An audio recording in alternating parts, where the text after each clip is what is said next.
Okay, for continuation, let's proceed to the general annuity. By definition, it refers to an annuity where the length of the payment interval is not the same as the length of the interest compounding period. Examples of general annuity: monthly installment of a car, lot, or house with an interest rate that is compounded annually. It is general annuity kasi nga, yung payment interval niya, ang nakalagay dito, monthly. Every month niyang babayaran. But, yung interest period niya is annually, compounded annually. So, hindi po parehas yung payment interval saka interest period, kaya ito ay general.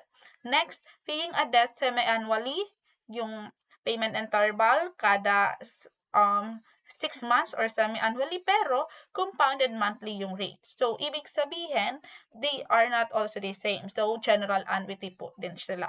Okay? So, yan ang mga example ng general annuity. So, proceed tayo sa application kung paano mag-calculate ng future value of a general annuity. So, based from this scenario, Sarah wants to save up for a dream vacation. She planned to deposit 50,000 at the end of every year for 6 years and a special saving account. The account earns an annual interest rate of 8%, but the interest is compounded quarterly. What is the future value of Sarah's annuity? How much money will Sarah have in her account just after making her last 50,000 deposit? So, 'di ba sabi ko sa inyo nung mga nakaraang video lesson, we need to identify whether it is a simple or general. So, para hindi po kayo ma-confuse kung ano yung unang procedure ba, kung alin ang gagamitin na formula muna. So, dapat identify muna natin. So, it is general kasi nga ganito yon. Titingnan mo muna yung payment interval. Kailan magbabayad si Sarah o kailan magde-deposit ng pera si Sarah. Sabi dito, every year. At the end of every year, yun yung payment interval. Tapos, yung interest period, hanapin mo ano yung katabi ng compounded. Sabi dito, quarterly. So, yearly and quarterly, parehas ba sila? Hindi. 'Di ba? Kasi ito, yearly or annually, ito quarterly. So, ibig sabihin, it is a general annuity. So, ang gagamitin po natin dyan, yung procedure naman sa general annuity. Ang procedure po sa general annuity, we need to convert it into simple annuity using the formula of finding the equivalent interest rate or IP. So, may madadagdag po tayo na formula, pero gagamitin pa rin po natin yung formula ng future value ng simple annuity. Mamaya, ma-encounter natin yun. So, first, after mong makuha yung ma-identify rather kung simple or general, kunin mo muna yung mga given variables. So, we need to find the R, the regular payment. 'Di ba? Based from the scenario, ang regular payment or regular na i-deposit ni Sarah sa bangko niya sa savings account is 50,000. So, yun yung R po. And then, ano yung R na maliit, which is the rate, interest rate. Ito yung nasa percent, naka-percent dito sa problem. Pero 'di ba, alam natin that it should be expressed in decimal. So, kailangan natin i-divide ng 100. So, si 8 divide 100, it will become 0.08. So, yun na po yung nominal annual rate. Okay? So, don't forget, kapag naka-percent, we need to express it into decimal. And then, yung M natin ay 4. Bakit? 'Di ba sabi natin, ang M, yung katabi ng compounded, which is, ang nakalagay sa problem, it is compounded quarterly. So, quarterly is 4. So, M is equal to 4. And then, may dadagdag tayo na given, which is K. Ang K naman, ito po yung payment frequency or payment interval. Sabi doon, magbabayad si Sarah or magde-deposit si Sarah ng pera kada taon. So, K natin is 1 or annually. Yearly or annually. And then, yung T natin is 6. Bakit? Ilang taon niya i-deposit? Ilang taon siya magde-deposit? Sabi dito, for 6 years sa loob ng 6 na taon. So, T is equal to 6. And then, ang sunod natin gagawin po, yung yung rate po natin, IP, kailangan natin kunin kasi nga po, hindi magka-match yung payment interval sa interest period. Kailangan po magka-match. Okay? So, kapag ganyan po na ima-match po natin yon, itong compounded quarterly, dapat po gagawin natin siyang yearly. Nagigets nyo? Kasi nga po, yung payment interval natin is yearly. Okay? Or annually. Dapat yung M natin, gawin natin siyang yearly. So, para parehas sila, para magamit natin yung procedure ng simple annuity. Okay? So, itong M, gagawin natin siyang, ang binabago po dyan, yung interest period, yung M. Okay? Yung payment frequency or yung payment interval, hindi po yan babaguhin. So, since K is yearly, yung M gagawin din natin yearly or annually. So, gagamit tayo po ng formula ng equivalent interest rate or the I sub P. Maliit po yan na P sa baba. Okay, this is the formula. 1 plus I sub P, the quantity yon raised to K is equal to 1 plus R over M raised to M. Okay? So, basically, ang gagawin mo lang naman dyan, substitute mo lang po. Yung 1 na meron dito sa left at sa right, constant po yan. So, ilagay mo lang po yan. Ito pong exponent na K natin, di ba? We know doon sa given na variable, K is equal to 1. So, ibig sabihin, may exponent po talaga dyan na 1. Pero since 1 din naman po siya, kahit hindi mo na siya lagyan. Pero kung larger than 1 po, dapat ilagay po natin yung K doon sa exponent. Okay? And then, substitute dito sa right side, yung R is 0.08. Diba? Balikan natin yung given variable. 0.08 yung R natin at yung M natin is 4. Gagamitin muna natin yung original na M, which is 4. Okay? So, R is 0.08 and then M is 4. Raised also with M, which is also 4.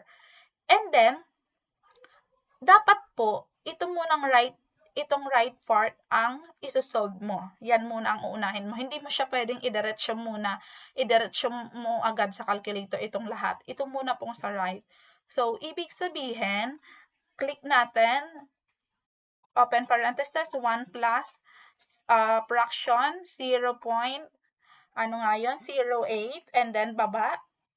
We have 4, tapos dito tayo sa right, then enclosed with parentheses, exponent, we have 4. Okay? So, ang sagot natin is 1.08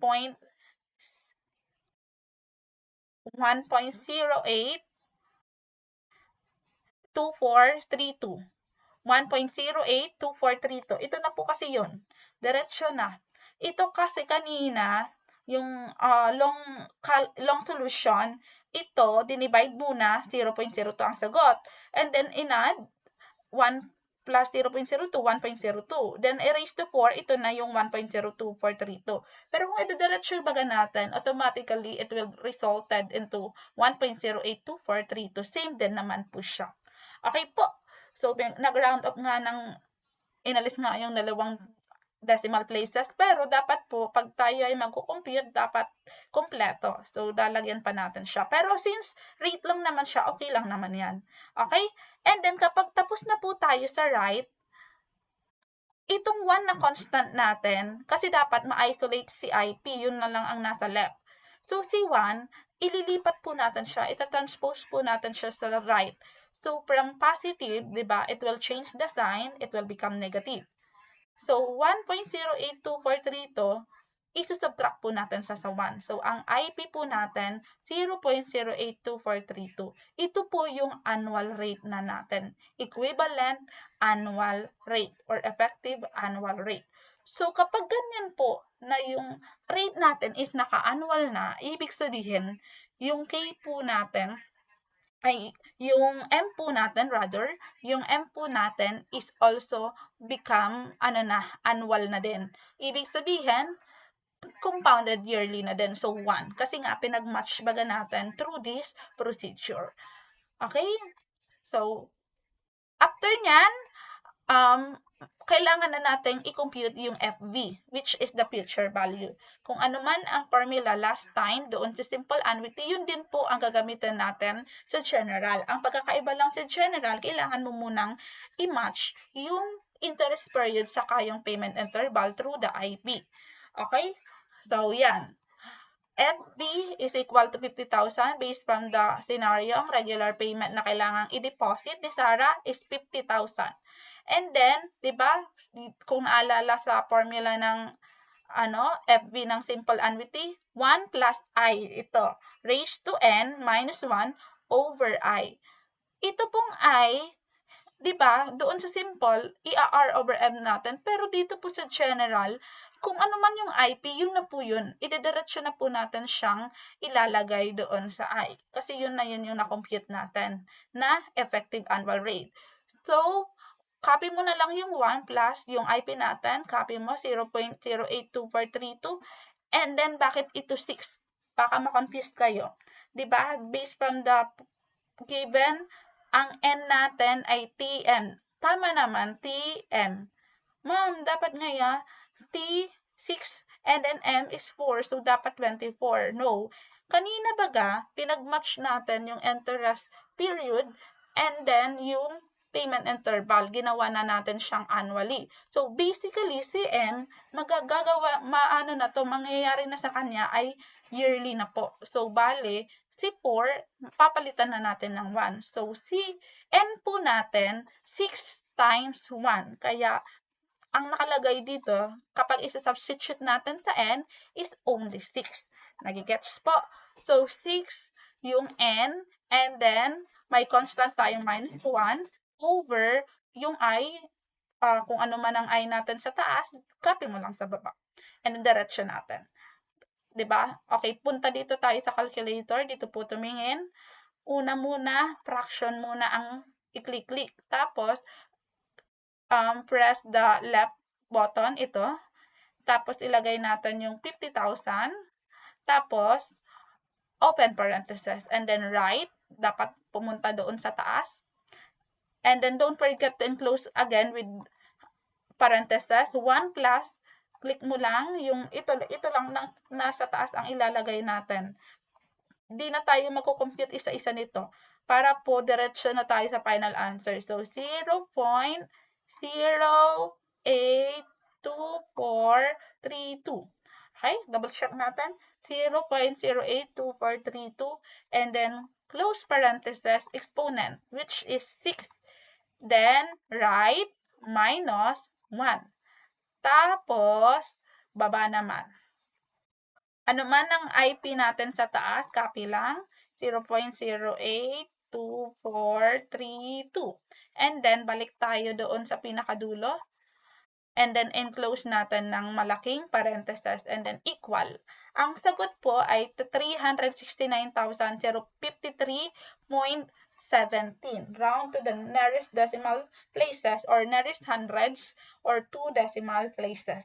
Kung i-compute nyo itong dito sa last part, 50,000 times 7.39343. Ang sagot po niyan ay 369,671.5. Ito kasi nag-round off tayo dito sa IP. Doon sa calculation dito sa between nila. Kaya, malapit naman siya, pero ito po yung pinaka-accurate. 369,053